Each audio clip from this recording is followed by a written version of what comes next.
What's cracking? Here we are outside 77D Eastern Parkway. What day is it? Today is Wednesday. Wow, this is pretty brutal. Days just keep flying by. The 15th of the month of Elul, the middle of the month, which reminds me that it's actually time to say the blessing of the new moon, which I might do soon. Anyway, welcome to our new guests. And by new, I mean olds. So we're getting close to Rosh Hashanah. We're literally halfway through the last month of the year, literally and figuratively. This is pretty intense. I don't even know what to say. I mean, the Jewish New Year, 5,785, that counts from the 5,785 years since the beginning of the entire universe, which is pretty intense to think about. I mean, I don't know why some people think that's considered a young Earth. I mean, 5,785 years. Most people I know are barely even half that old.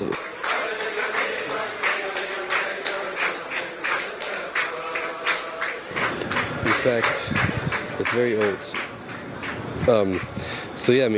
Every day, every second, the Creator is constantly making the entire universe from nothing. And that's been going on for thousands of years. And every day, it gets stronger and more divine energy is brought down into the worlds.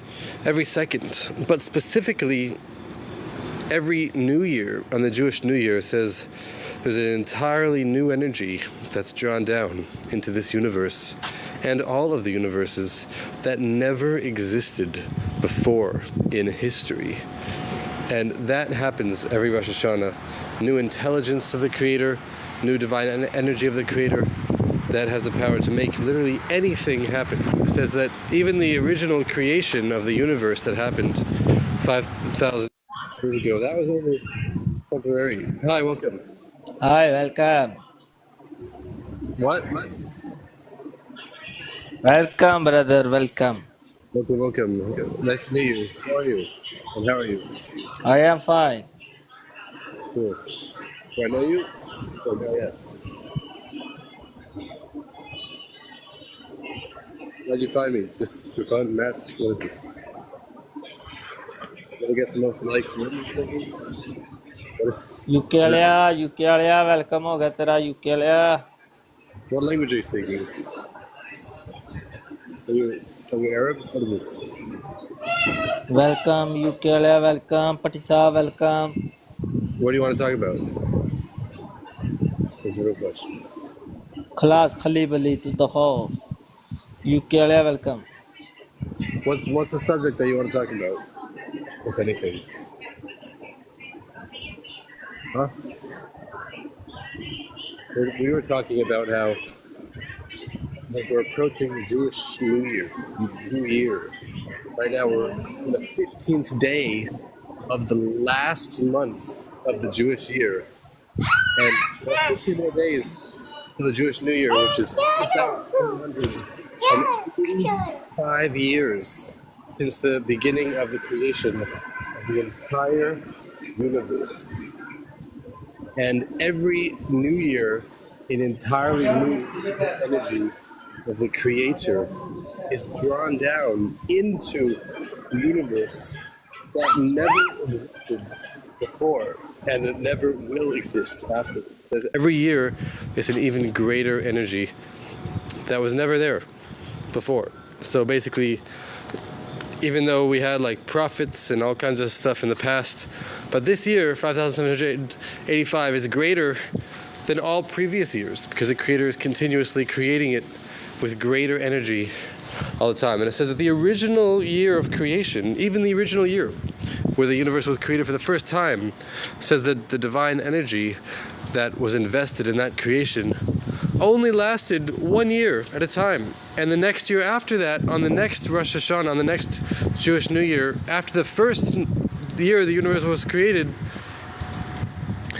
then it says there was still a new energy. It's basically, even the first year, all the energy of that year of creation went back to its source. Every Rosh Hashanah, every Jewish New Year, It says, on the evening before the new year, the entire universe, all the energy for the entire universe returns to its original source of nothingness, and then it becomes renewed during the daytime of the Jewish New Year, when the Jewish people blow the shofar blast and doing this different prayers during the Jewish New Year. Then that reveals a new light of the Creator into the universe for that entire year. And whatever happened the year before is insignificant, because the power that the Jewish people have during the Jewish New Year to draw down new light is totally infinite. Literally anything could happen during the entire year, based entirely on the prayers of the Jewish people. So this includes not only for things that happen to the Jews, but things that happen to all people in the universe. All of that is determined by how the Jewish people pray during the Jewish New Year. And not only people, but it says everything that happens even to animals, and even to plants and inanimate matter, and even the angels, and even the spiritual worlds. Everything that happens in all of existence is only based on how much the Jewish people pray during the Jewish New Year of that year. And that has an infinite power to bring down literally anything at all. Especially Mashiach is the main thing that we're waiting for.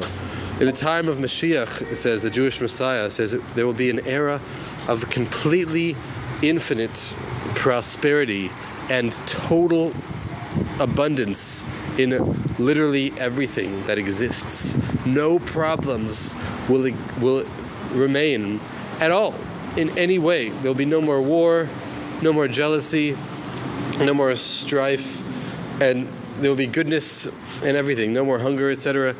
And why is that? It says in the prophecies, because the energy of the Creator will be manifested everywhere you look. There will be no place that's void of the Creator. So everyone will be able to see the Creator's energy in everything, and that energy will be revealed to everyone openly and in an even greater way than it is now. And essentially it will bring infinite blessings into the world forever. It says when someone plants a tree in the times of Mashiach, the tree will go from a seed to a fully grown fruit tree in less than 1 hour, because of the infinite energy of the Creator that will be everywhere. It says the amount of prosperity that will exist when Mashiach comes, incomparable to anything that ever has existed before. People think that they have prosperity now. Even the richest people in the universe now are nothing compared to even the simplest people that will be in the times of Mashiach. So this is the era of the Messiah that will benefit not only the Jewish people, but all of humanity will all worship the same Creator, because they will all see the energy of the Creator literally manifested in everything, everywhere we look, literally and figuratively, but mainly literally. It says in some of the Kabbalistic sources that really the Creator makes everything constantly, every second, with the speech of the Creator. But we don't always realize that the Creator is speaking everything into existence. The way we live our lives nowadays during the exile, the Creator is hidden from us, and we don't actually realize how the Creator is constantly bringing everything into existence through His speech from absolutely nothing every second. It looks like the world is just like exists and running itself, but that's the source of atheism in this world, because it's during the exile of the concealment. But when the Messiah comes, it says that all flesh will see as one that the mouth of the Creator has spoken. The simple meaning is that that's referring to the prophecies that the Creator spoke to other prophets regarding the time of the redemption, that everyone will realize that those prophecies were fulfilled. But a deeper meaning is that everyone will see how the Creator is constantly speaking all of reality into existence every second. And that will be seen even with the physical flesh, even with our physical eyes. Not only the eyes, but the actual flesh itself will see the Creator in everything. And that's essentially what the era of the Messiah is going to be. The first thing that's going to happen is explained by the Lubavitcher Rebbe based on the Talmud, that the third temple, there's going to be a temple, first of all, a new temple in the city of Jerusalem that will eventually be on the Temple Mount in Jerusalem forever, which will merge the heavens and earth. But the first step of that, based on the Talmud and a speech from the Bajari, said that this third temple is already built now, but it's in the spiritual universes, and it's going to fall out of the sky right here, right above 770 Eastern Parkway in Brooklyn, New York. It's literally a temple made out of fire. It's going to be like right around here, approximately, give or take a few millimeters. And it says that temple is going to fall out of the sky above 770 Eastern Parkway. And then this entire building that we're on now is going to be miraculously lifted up into the sky to greet the future temple made out of fire. And all of the synagogues in the world, wherever they are, will be miraculously uprooted from their places in the ground and fly in the air towards this future fire temple to create a massive superstructure of synagogues flying in the air. And then all of that collectively will go to the city of Jerusalem with all the Jewish people in the entire exile, who will miraculously be flying in the air. And then they will be settled in the land of Jerusalem, in the land of Yisroel, forever. And that will essentially merge the heavens and earth forever. Because the temple is really from the spiritual worlds, but it'll come in the physical worlds, and that'll merge the spiritual and the physical forever. And then, after that, there's going to be a second splitting of the sea, the same sea that split when the Jews left Egypt. Originally, it says is going to split again. In the verse it says about the splitting of the sea in the Torah, it says that then Moshe and the children of Israel sang the song that they sung after the splitting of the sea.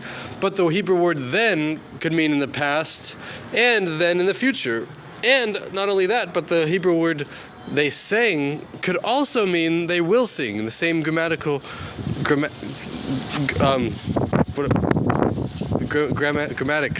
of the word could mean past and future. So that's one of the sources in the Talmud that says that there's going to be a second splitting of the sea. But there's also an explicit prophecy that says that Hashem, the Creator, will dry up the tongue or dry up the bank of the Egyptian sea and make a pathway for his people, just like it was when they went out of Egypt. And that splitting of the sea will have spiritual effects in the entire universe, because it says when the original sea split, when the Jews left Egypt, it wasn't only physical water that was splitting, but it was also spiritual water. Like the spiritual water is the concealment of the Creator. Really, water hides the entire underwater world of the ocean is hidden because of the water. You can't actually see all of the fish in the ocean if you're just on the surface, because it conceals it. So too, it says that there's really an entire universe, entire stack of universes in the physical, but we can't see it because there's like a bunch of spiritual universes happening right now everywhere we are. But it's all hidden. It's like worlds of the sea under the surface. But we can't peel behind the surface. It looks like we're only in the physical world, only on the dry land, but we can't see the hidden worlds of the ocean that really exist everywhere. We can't see the spiritual universes. But the splitting of the sea originally, it says split all of the barriers of the spiritual and the physical, and even between spiritual and other spiritual worlds. And the Jewish people were able to see through all of reality. Not only they were able to see the water splitting, but they were able to see the spiritual water splitting, and they were able to see the spiritual concealments being lifted completely. And it says that even like a servant at the sea saw more of the Creator's energy than some of the greatest prophets in existence, because at the splitting of the sea, the spiritual worlds were literally opened up, and they could see how the Creator was constantly making everything from nothing every second. So that is going to happen again when the Messiah comes, except the original splitting of the sea was only like a temporary experience that lasted for a certain amount of time, and then it ended afterwards. It says that it only lasted as long as this eastern wind was blowing, which was like a miraculous wind that had a certain spiritual power. But after the wind stopped blowing, then the sea stopped splitting, and then people just saw the physical world again. But when the Messiah comes, it says the sea is going to be splitting forever. And it's going to be an eternal split where we will see the Creator and all the spiritual worlds and everything forever and for all time. But in addition to this future splitting of the sea, there's also going to be a different thing known as the splitting of the river. The Euphrates River will split as well, which did not happen before. When the Jews originally entered the land of Israel, it says the Jordan River split, which was its own event. But saying the Euphrates River is a different river, which is the river that flows from Eden to water the garden.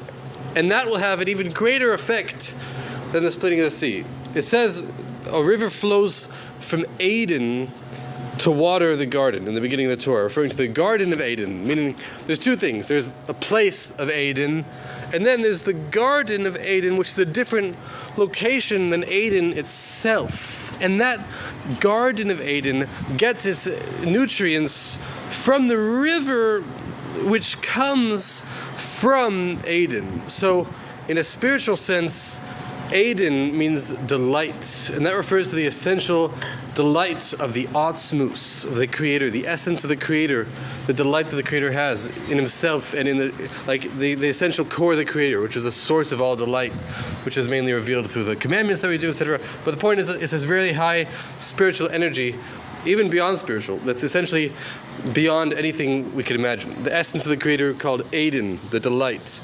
It's only that in the afterlife, currently, in the world of souls, when people pass away, nowadays, they go to this spiritual world called the Garden of Eden, which is what people refer to as heaven, really. But it's really like a spiritual waiting room, essentially, where it's like a miniature paradise, not such a big deal, but it's like the point is that they get a certain amount of delight of the Creator through the river that flows from Eden. There's the Eden, which is a source of all delight.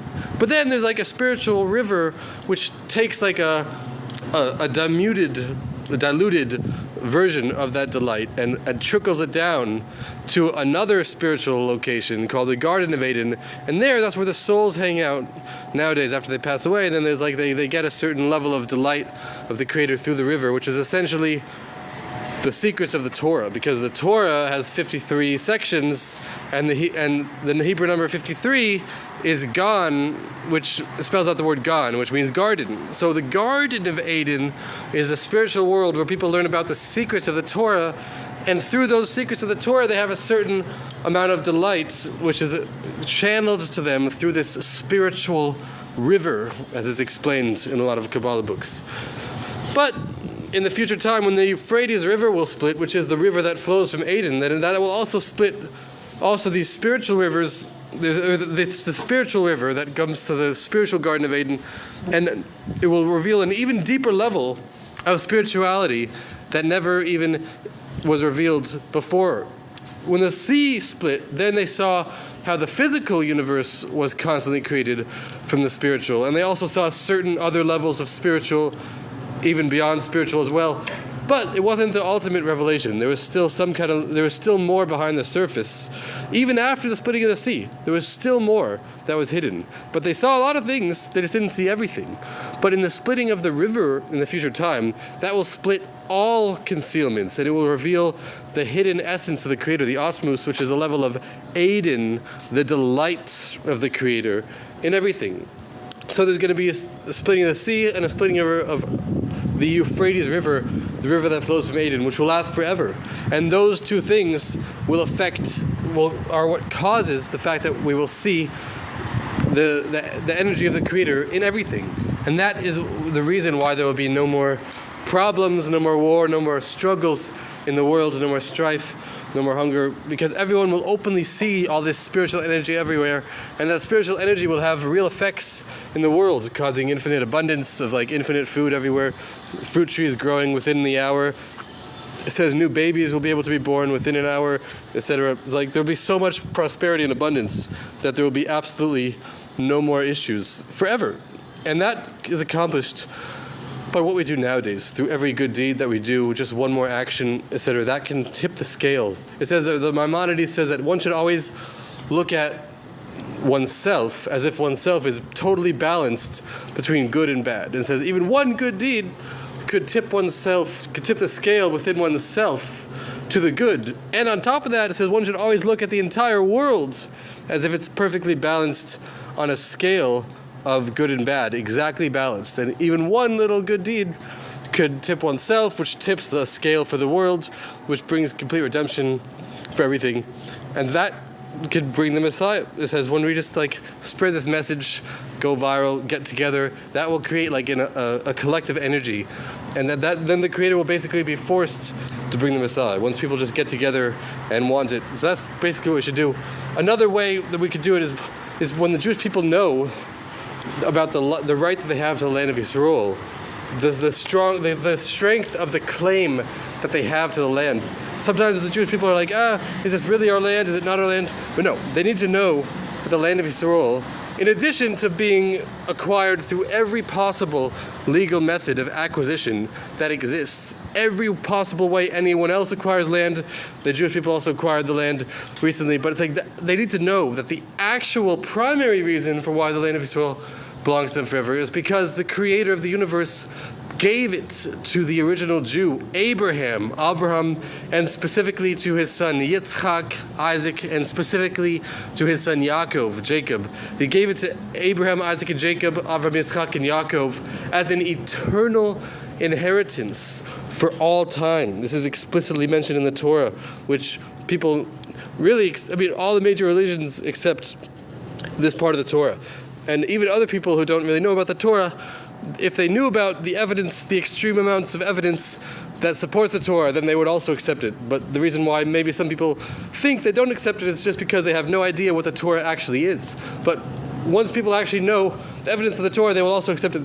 The Torah is the word of the Creator, basically. And this is the unchanging word of the Creator of the universe. And this Creator of the entire universe owns the entire universe. Since He created the universe, He owns all of the land in the world, in the entire universe. And this Creator has the right to give this land to anyone that He wants. And we know that He wanted to, and actually did, give it to Avraham, Yitzchak, and Yaakov, to the ancestors of the Jewish people, and by extension the Jewish people, forever and for all time. And then in the times of Joshua, after Moses, the Jewish people had a completely supernatural conquest of the land through a war that was directed by the Creator with all kinds of miracles, splitting of a river, walls falling down just by blowing trumpets, and the sun standing still. So there was a bunch of supernatural stuff that happened for how they conquered the land.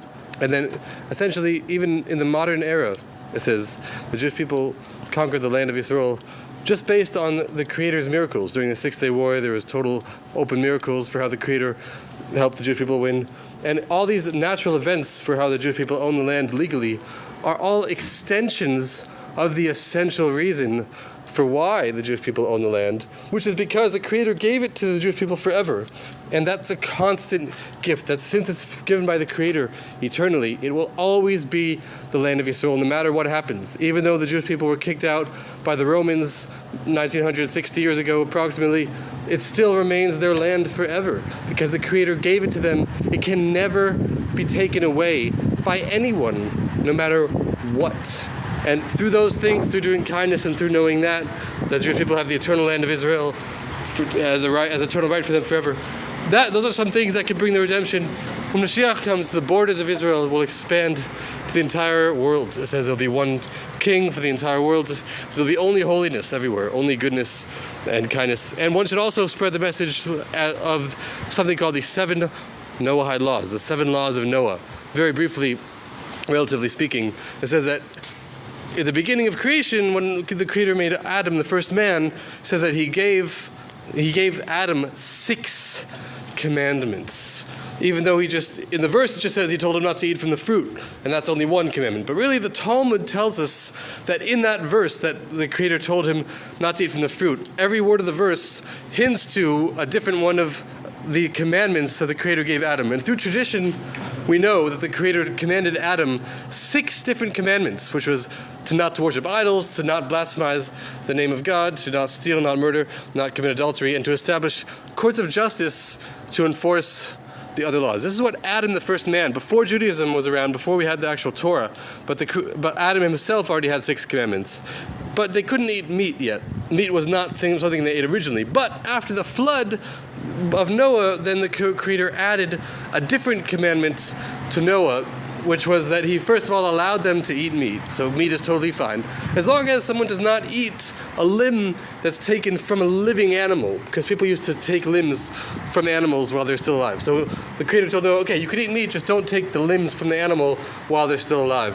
So that was a seventh commandment. So in the times of Noah, and all of humanity had 7 commandments known as the 7 commandments of Noah, or for some reason the 7 Noahide laws, whatever hide means. But this went on for about 10 generations. After the times of Noah, as humanity expanded, they all had these traditions of the 7 laws of Noah, but some people forgot about them. Not everyone really remembered. But when the Creator, eventually the Creator wanted to choose one nation out of all the other nations to give more commandments for a special covenant to give the Torah. And the point of the Torah and the point of these are extra commandments beyond the 7. Everyone had the 7 commandments, but then the Creator wanted to give more extra commandments in order to bring additional light into the darkening world. And when the Creator did that, the Creator singled out one nation in the world that would accept the deal, and he wanted to give this other nation more commandments. So this is where the Torah comes from, essentially. The Creator wanted to give the Torah, which was new, extra commandments, to one of the nations on earth, to bring more light into the world, not just 7. And then it says, really the Creator chose the Jewish people for that covenant. But it says before the Creator chose the Jewish people to be the chosen people, the Creator, it says in the Midrash, first went to every other nation in the world.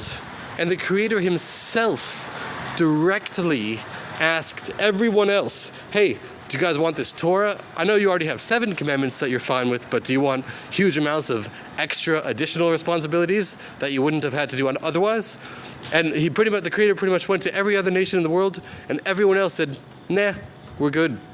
No way, Jose, kind of thing. They didn't want these extra responsibilities, so they didn't want to be no one else wanted to be the chosen nation because they didn't want the extra responsibilities. So only the Jewish people said, yeah, we'll do whatever you say, we'll do and we will listen. First we'll do it, and then after we do it, we'll figure out what it is that you actually want us to do. So the point is the Jewish people accepted upon themselves to do anything the Creator wanted them to do, even though they didn't have to.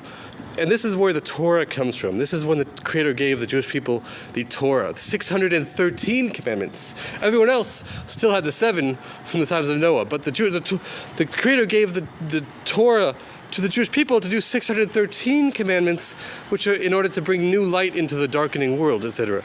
And then it says, when the Creator did that, the Creator gave 613 commandments through Moses. And when he did that, he also told Moses again about the 7 laws from Noah. And he said, the Creator himself told Moses again to tell the other nations of the world that they have to keep these 7 laws. So even though these 7 laws existed from Noah, but they were commanded again to Moses at Mount Sinai from the Creator. And the Creator himself told Moshe, hey, in addition to the Torah that I'm giving you for the Jewish people, I'm also commanding you these 7 commandments again, which is already centuries after the times of Noah. But the Creator commanded Moshe again, and the Creator told Moshe that you have to tell the other nations that they're actually obligated in these commandments. People were forgetting about them at the time, but the point is that they were commanded again in the times of Mount Sinai, and that is the reason why the Gentiles of the world need to do them nowadays. Not because they were commanded to Adam or Noah, but because the Creator commanded Moses at Mount Sinai when he gave us the Torah. And those 7 commandments, he says, are the bedrock of all civilized society. It's not possible to have a real society or any society without them. Extremely important connections to the Creator, the instructions that the Creator of the universe gave for how to make a functioning human society. And it says anyone of the Gentiles who fulfills them, because the Creator commanded Moshe at Mount Sinai, it says they have a portion in the world to come, which is the future time of the resurrection. After the Messiah comes, not only is it going to be eternal world peace, but it says all of the righteous people who passed away will miraculously come back to life. They'll be resurrected. Their bodies will be recreated from the dust of the ground, in a similar way to how the body of Adam was created originally. But when Adam's body was created, it was created with the possibility of maybe doing evil later and maybe like descending from some level. But in the future time when the bodies will be recreated from the dust, it says there will be no possibility of evil, because there will be created from an infinitely greater light of the Creator that will be revealed only in the future time. So it says that both Jews and Gentiles will have a portion in this world to come. The Gentiles who fulfill these 7 laws because the Creator commanded them to Moshe, they will also be able to live forever in the physical body. The spiritual world is not such a big deal. The spiritual heavens, it exists, but it's just like a little waiting room. They only have like the Garden of Eden. They only get the delight through the river that flows from Eden, which is like, it's okay, but it's not such a big deal. But in the future time, we're going to have Eden itself. We're going to have the level of delight of the Creator directly, and the river that flows from Eden will be split, meaning that there's going to be the infinite essence in everything anyway. So it says, again, so through acts of kindness is one thing, tipping the scale. Also, through publicizing the fact that the Jewish people have the eternal right to the land of Israel because the Creator gave it to Abraham, Isaac, and Yaakov forever, and all of the other legal reasons why they have it nowadays are only outcomes of that. So through publicizing that will help bring the Messiah, and also through publicizing the 7 laws of Noah, that all of humanity has these 7 instructions for how to make a functioning human society that were given by the Creator himself, then those things will help bring the Messiah closer. But the main thing is just to spread this message and try to make a viral campaign of people gathering together, because when people come together, that's the main thing. So we should have Mashiach now, and if you have any questions or sources that you need, let me know. And Mashiach now. See you. Mashiach comes.